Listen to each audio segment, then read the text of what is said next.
Assalamualaikum dan salam hormat.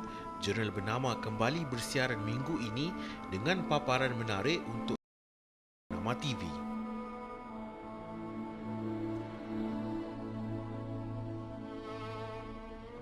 Walaupun sudah berlalu, namun peritnya masih dirasai oleh penduduk Kelantan.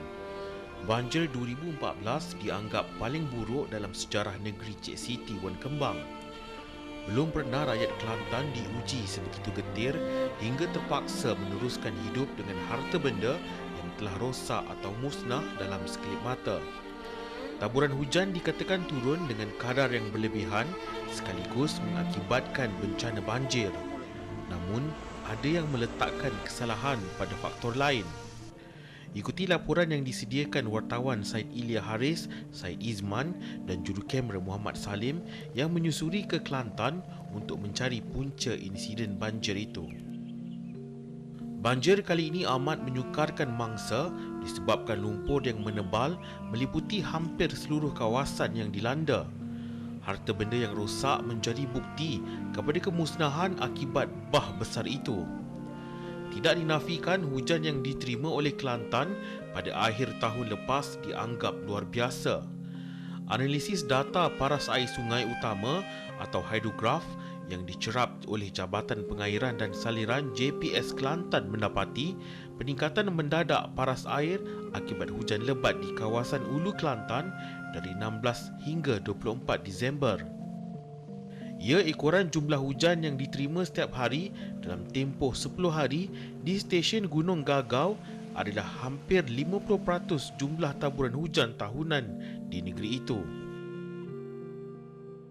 Perjalanan daripada air hujan tu daripada Nenggiri dan juga Sungai Galas dan di sebelah ni termasuk dengan Sungai Lebih sekali dan akan bertembung dekat dengan Sungai Kelantan.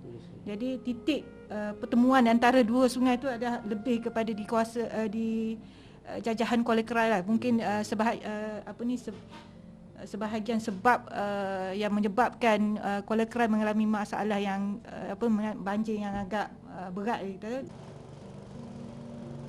Bagi melihat sendiri kesahihan itu, saya dan jurukamera meninjau ke kawasan di mana tempat pertembungan ketiga-tiga sungai yang terletak di Kuala Kerai. Secara amnya, sungai merupakan elemen penting, lebih-lebih lagi dalam mencari kebenaran mengenai kejadian banjir. Kami bermula dengan meninjau Sungai Nenggiri yang merupakan ibu sungai di Kelantan. Biarpun perjalanan menggunakan bot enjin galah agak berbahaya, dengan diburukkan lagi keadaan apabila terpaksa melawan arus sungai deras dan lambakan kayu balak di tebing sungai. Tinjauan sepanjang Sungai Nenggiri amat mengejutkan apabila tebing-tebing sungai musnah ibarat di badai tsunami kecil.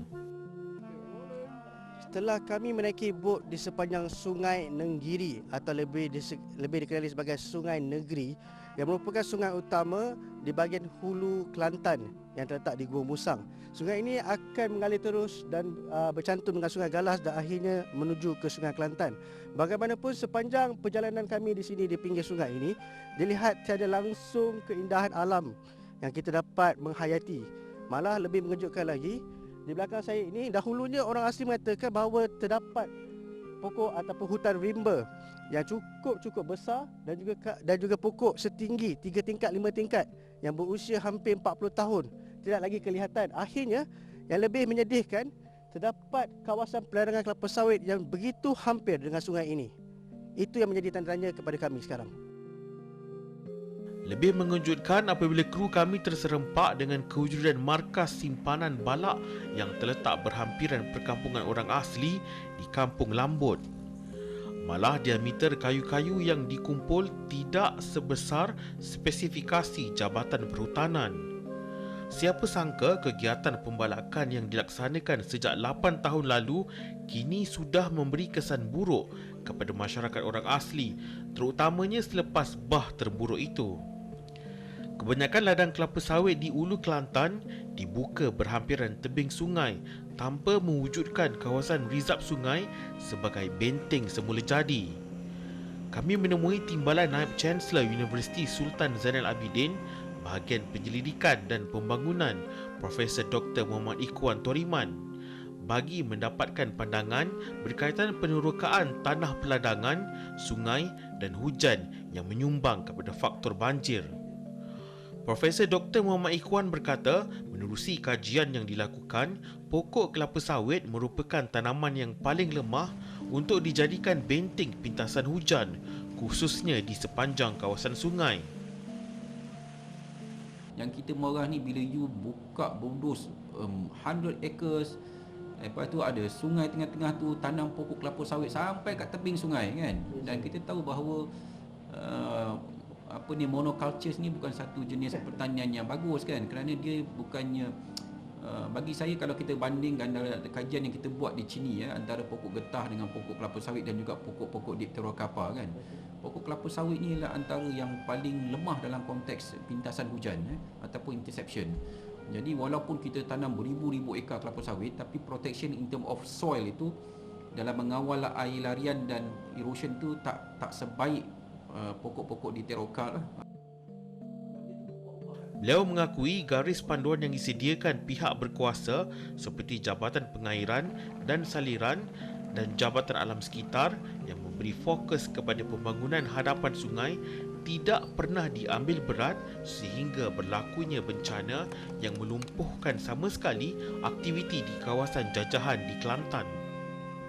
Apa jua yang berlaku, kejadian bah luar biasa perlu dijadikan pengajaran kepada semua pihak agar kejadian sama tidak berulang dan agar kelemahan dalam tadbir urus berkaitan saliran sungai dan tanah rizab diurus dengan penuh teliti.